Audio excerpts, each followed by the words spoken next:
Announcing some changes to the state's vaccination plan in his regular weekly address. Our Jay Burr was there joining us now with more on what that meeting held for all of us to pay attention to. Hey, Jay. Yeah, good evening to you guys.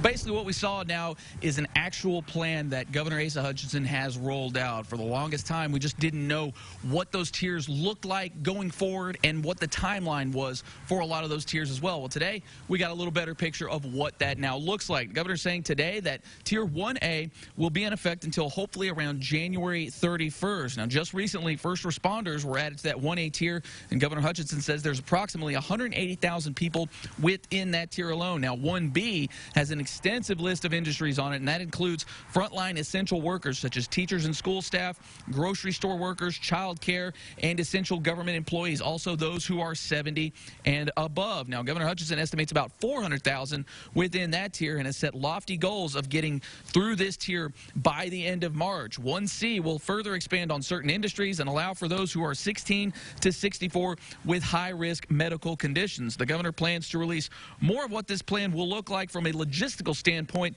coming up on January 15th, but did say pharmacies will continue to play an integral role of vaccine administration, and they are ready. We're about to bring the heat to this virus. I'm sick of it. I have family members that have been affected by this and friends.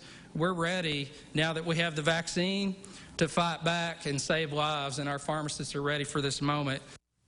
Hospitals and state health units also will be able to administer vaccines in Tier 1B and beyond. Hospitals must have their staff vaccinated before they can begin setting those appointments. Officials do say this plan is not set in stone. It's not concrete, so they can modify things as they see fit. So some of these industries could possibly move up, so from a 1C to a 1B, just depending on what the situation is within the state in terms of the numbers, and also it does depend on the availability of the vaccine.